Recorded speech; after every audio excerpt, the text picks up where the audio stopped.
This session is all about parenting with elastic. I so clearly remember the day that we brought our first child home from hospital, and I was completely overwhelmed at the thought that I was responsible now for this brand new life. Everything in me wanted to wrap him in cotton wool and to protect him. When visitors came to our home and wanted to pick him up, I was terrified they were going to drop him. In fact, I was often terrified I was going to drop him. The first time I gave him to someone to look after, it was a massive deal. I remember looking at my watch and thinking about him all the time, wondering if he was okay. But as parents, we're hardwired to protect our children. It's as if we want to keep them on a tight piece of string near to us. But a wise friend once said to me, "Don't keep them on string, keep them on elastic." If we keep them on string, as they seek their independence, that string goes taut and will eventually snap. But if we keep them on elastic, it can stretch as we give them more responsibility as they grow up. I like the idea of parenting with elastic. It makes that road to independence much easier for our children, but also for us as well. And we can begin when they're quite young. We can give them responsibility about the everyday things of family life. So do you want your drink in the blue cup or the yellow cup? Do you want peas or beans? Are you going out on your scooter or on your bike? And as they get older, we can give them responsibility with things like pocket money or how they decorate their room. But if we are to give our children responsibility, we may need to let go a little.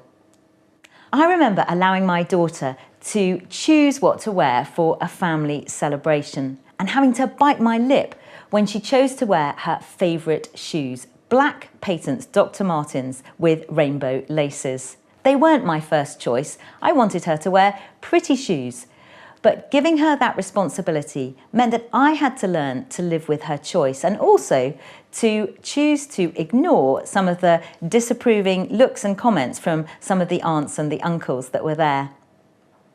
If we are going to parent with elastic, it will be good to pass our values on to our children so that they know how to make good choices.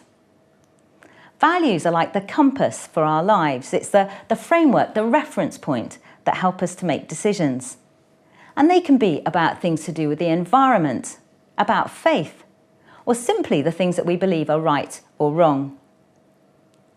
As our children get older, they may not share our values, but we're their parents, and it's important that our children know what we believe. And you know, from the day that our children take those first few faltering steps, we have to learn to parent with elastic. We're beginning a process that ultimately will end with them standing on their own 2 feet long term.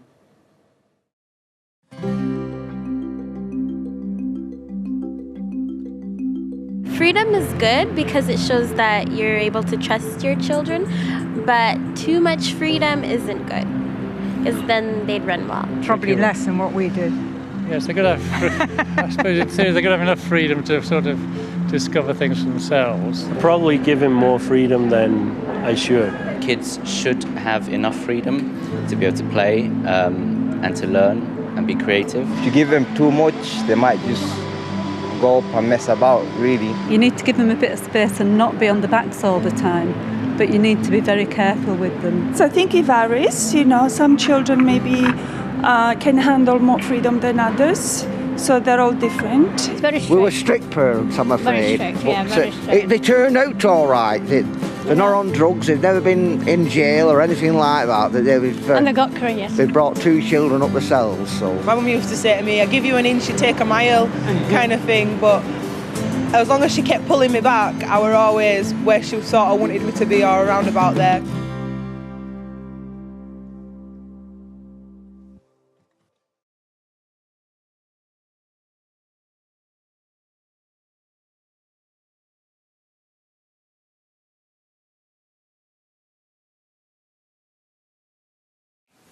I can't believe it's your first day of secondary school. Don't forget your coat. Okay. She'll need a scarf. And a hat. Maybe some wellies. We should need one of these.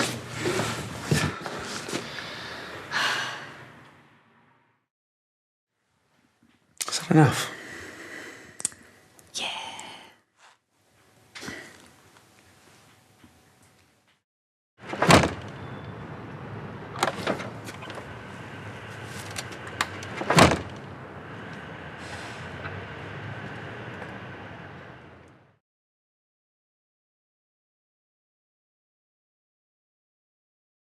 I worry that she might turn into me and be a rebellious teenager.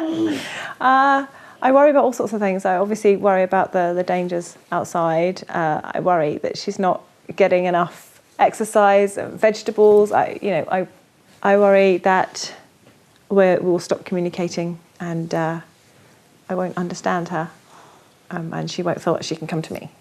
I worry that as the boys get older, that they won't want to talk to us. I think quite often that's the case, that the parents think they've got a great relationship with their children, but actually the kids don't really feel like they can talk about the things that matter. I worry about not being able to be there all the time for them.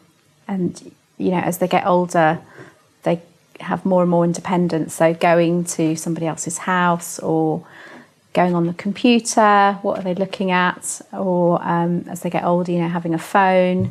Yeah, I worry about the messages the media feed my kids because it's difficult to control because there are so many screens throughout the house that they can pick it up from anywhere. And some of the ideas that come in through the media are really good, but some of them are really not helpful and aren't, you know, things that aren't going to make them happy in life. Motorbikes, prison, death. I worry about them. I worry about their physical safety more than anything, particularly as we live on a main road, but they're constantly climbing things. I think, oh, they're going to get out, they're going to get run over. I think in some ways it's just trying to control your own fear and your own thoughts. He's at the stage where he doesn't really understand risk and he's very independent, so there's lots of running off in parks and that kind of thing. So I think it's more just kind of the constant thing of when will we first end up in A&E? Kind of waiting for that day to come and trying our best to keep him safe. Yeah.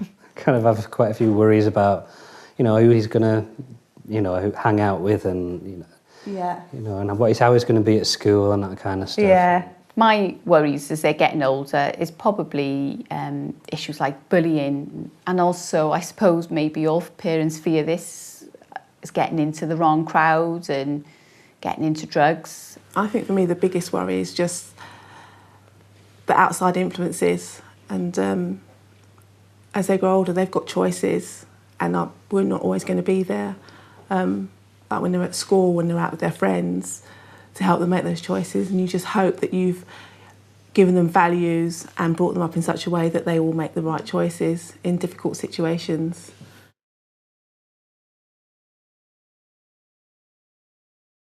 When you're trying to get the balance between sort of freedom and how much you protect your children, a lot of it feels like you're doing it by trial and error. You know, sometimes you give him too much and maybe he has an accident or something, and I guess hopefully that's just part of learning and growing up, but it's part of growing as parents as well. I take them camping, so then we're in a big field and I know they can run around and they can pretty much do what they want and it's safe. I'm completely relaxed doing that. I take them to a park where there's lots of other kids, lots of parents, lots of busyness going on, and then I can't keep an eye on all four of them at the same time, and that causes me stress. I get to walk home from school on my own that I didn't get to do when I was young. When he first walked home from school, I would sort of watch the clock to see how long it was going to be until he got home, or look out the window. But then after he's done it a few times, you think, okay, this is fine, he can do that. So that's one milestone, and I imagine as they get older, there'll be other things like that. It's probably slightly easier now for parents, I think, because of the mobile phone. Yeah. So you feel like you've still got a little bit of an attachment to them wherever they are. I'm allowed to go into town with my friends, and I'm allowed to stay up later and watch more films. Yeah. I'm allowed to. Not much. Yeah. I'm only joking. I've left him off in a public creche 3 or 4 times. And each time he's gone in, not looked back. And when I've come back from not particularly wanting to leave, and I've left the room and burst into tears, I just realised actually the issue with freedom here isn't him kind of feeling, oh dear, I've been abandoned. It's actually me thinking, oh my goodness, my child's away doing something by himself. So, I mean, Theo is 12 now, and he's starting to go out and, you know, travel around on buses and underground, and he likes to travel around, and we're letting him go because it's important that he develops that confidence, that he learns to be streetwise. Otherwise, if you overprotect them, they never develop those skills. But I do have that thing in the back of my mind, you know, I hope he's okay, hope he's safe. He's a smart kid and a sensible kid as well, so we kind of trust him. Things I like about getting older are being able to have more independence, being able to go out more and going to bed a bit later. The things I like about getting older is like I can get my own phone and go travelling on the bus and the train by myself or with my friends. You know, we found it quite hard as well because one of our children has special needs, and so it's not as independent. He's the eldest, but he's not independent yet, and so that sort of has its own kind of special issues because he would like to be independent and he'd like to have a phone, he'd like to be going off to school on his own, but he's just not capable of it yet. On the phone right now. You'll probably get one of Dad's, you know? He wants a BlackBerry Touch. It's always going to be hard because they're yours and you want to look after them, and but at the same time you have to really let them go.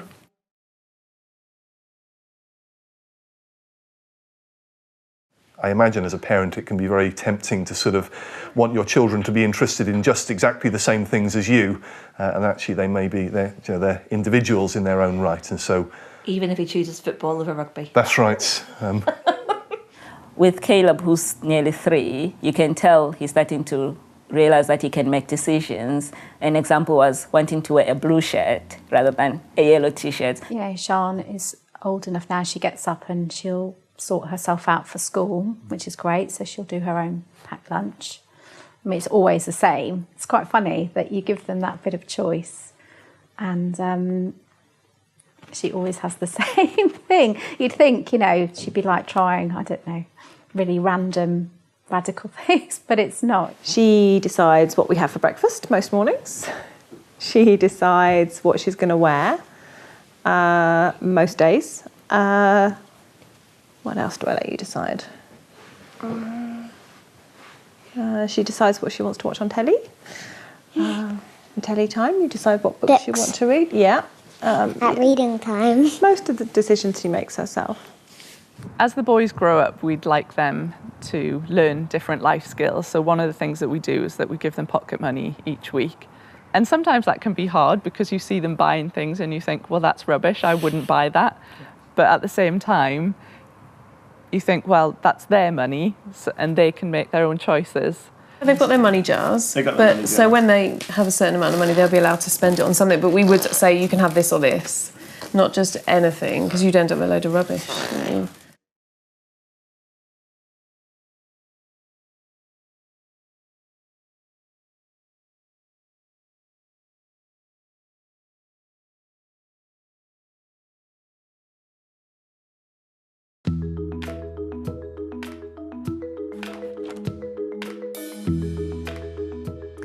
We have 3 boys and our eldest is 16, and we have twin boys who are 11. So they're all now at high school and growing up fast. I've always been the kind of mum that lets them learn by their own mistakes, and I think whereas maybe when they were smaller, oddly, I was more happy to take risks and let them take risks kind of in the limit of the street. Now that they're travelling further, they go out on their bikes and they're going further distances from home, those risks kind of are feeling a little more of a stretch to think, oh gosh, I really don't know where they are. They're on main roads, there are cars, and you know, something horrid could happen. So that's a challenge, definitely. I worry about who they spend their time with. and who might have influence on them. I think as they're growing older, there's a lot more influence, strong influence that comes from their peers, people that they play with, people they're at school with, and any influence that's kind of not from me or my husband, you know, you kind of worry about, well, is that going to be a good influence or a bad influence? So that's something that preoccupies me sometimes. When they say, oh, you know, can I play with so-and-so, or can I go around to so-and-so's house, and if I don't know who they are, like, that worries me to think, I don't know what they might do, you know, because people have different levels of what films they're allowed to watch, what games they're allowed to play, and if they're in someone else's home, then, you know, there's all kinds of other influences. So my approach of kind of letting them learn through life is being stretched as they're growing older, definitely.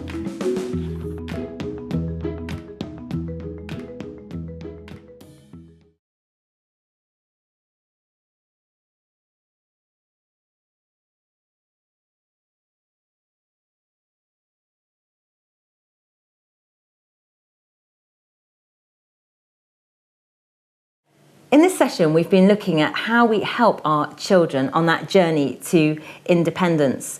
And it's great to be joined again by Diane Louise Jordan as we talk about these things. So, Diane, what were some of the challenges, do you think, that you felt when you were helping your child walk on that road to independence? Well, being an adoptive mom, I became a parent when she was 2.5.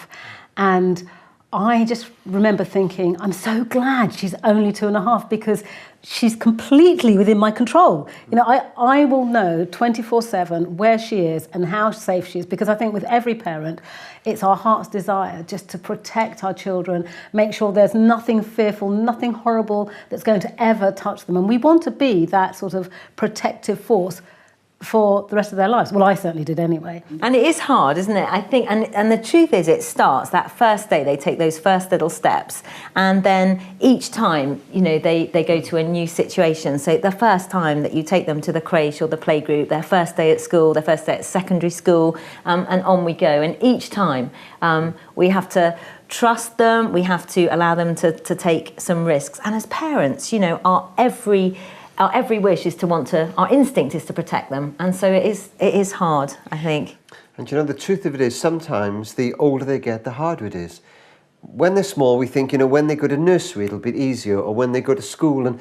But sometimes as they get older, it is much harder because we love as much, but we don't have as much control. In fact, somebody suggested, I think it's really useful to have these 3 C's. We move actually from control to care, we're letting them go, but we're keeping an eye on them, to counsel, giving them the tools to make wise choices themselves. But it's a tricky journey, isn't it? Oh, I wanted to go from control to control to control.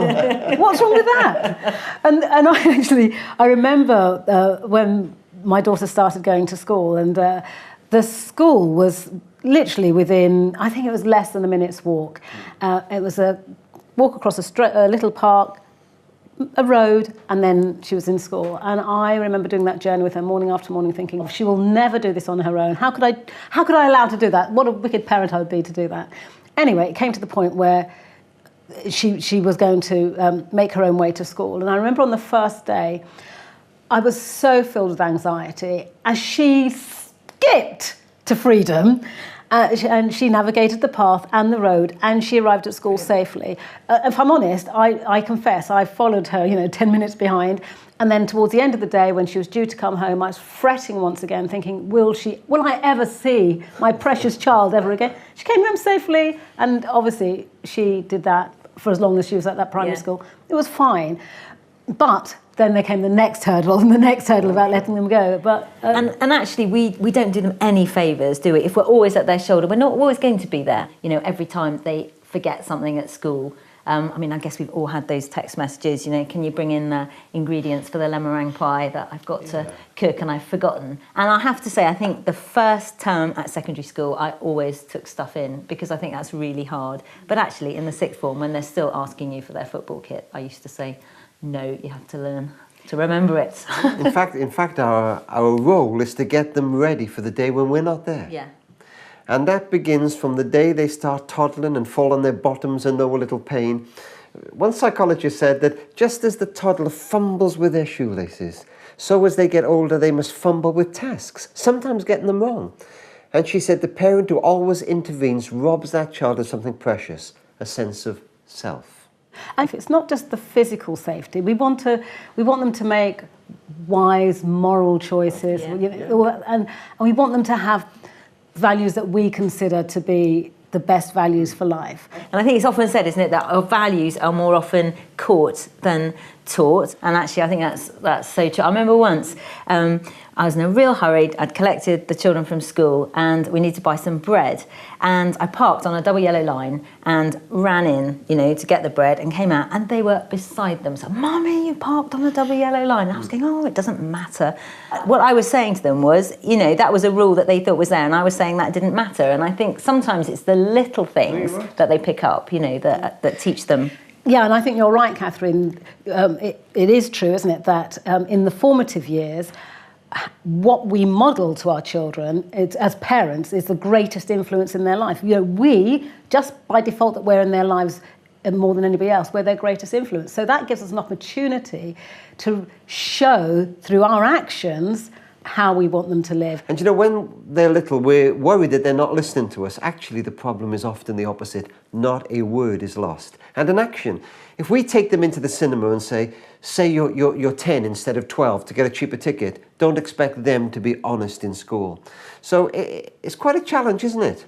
Well, that's one thing, our values, but then how do our children navigate the values of other people? Like if, they're with their friends, parents, how do they do that? I think one of the things that it's really important for us to kind of grasp is what we're trying to do is equip our children to make good choices in a world of unlimited choices. So I know as a parent, my default was often just to try and limit their options because I knew then that they would be safe rather than trusting them to take the risks and to, try new things. And I remember one mum actually, they had a great thing going. So when her daughter was at a friend's house and they were watching a film, and this daughter it was a film that she would have been a bit scared of or that she didn't want to see. They had this little code, and so she would ring the mum and the mum would know whatever this thing is that she said. The mum would say, oh, I need to come and get you. And I thought that was so good because it was a combination of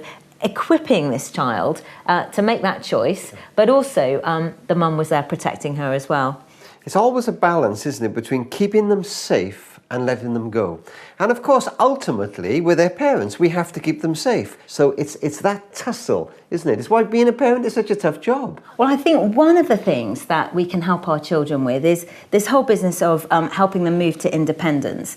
We can help them by equipping them to make little choices, giving them the opportunity to make little choices about things that actually aren't that important when they're little. So are they going to wear red socks or blue socks today, or for their packed lunch, do they want cheese in their sandwich or meat or whatever it is? What colour do they want to paint their room? What clothes do they want to wear?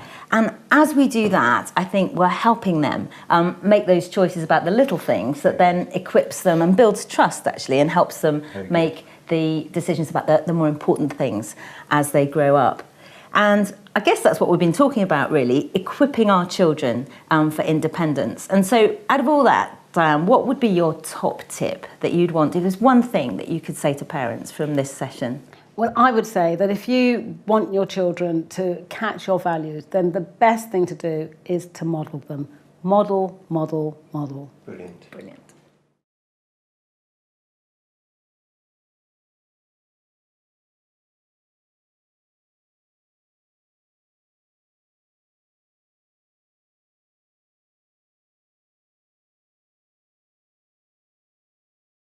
On any journey, we need to start with the end in mind. And as parents, when life is all-consuming, it's really good sometimes to pause, to step back and to remind ourselves that what we're doing is equipping our children to be secure, confident adults who go on to fulfill their potential and to make strong relationships themselves in years to come. A friend once sent me a lovely quote. It said this: there are two things that we should give our children. One is roots and the other wings.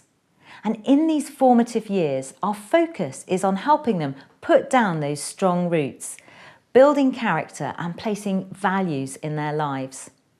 The scary thing is that values are more often caught than taught. I remember one family who encouraged their children to be generous, and that was all very well until one day when their son came home from school and announced that he had given his brand new shoes to a homeless person. I think that mum couldn't decide whether to be mad or to be proud of him. I think I know how I might have felt. But I'm sure she was pleased that her values were beginning to get through to her children. And character and values aren't built overnight. There's a lesson that we can learn from the bamboo tree.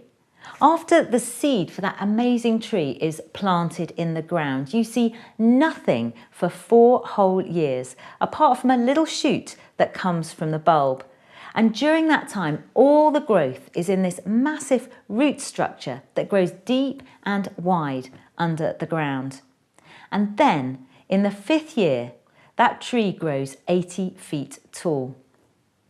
As we invest in our children's lives, we don't always see the results straight away. But it's good to remind ourselves that we are helping them put down those deep roots. We're placing values in their hearts. We're enabling them to make good choices for themselves.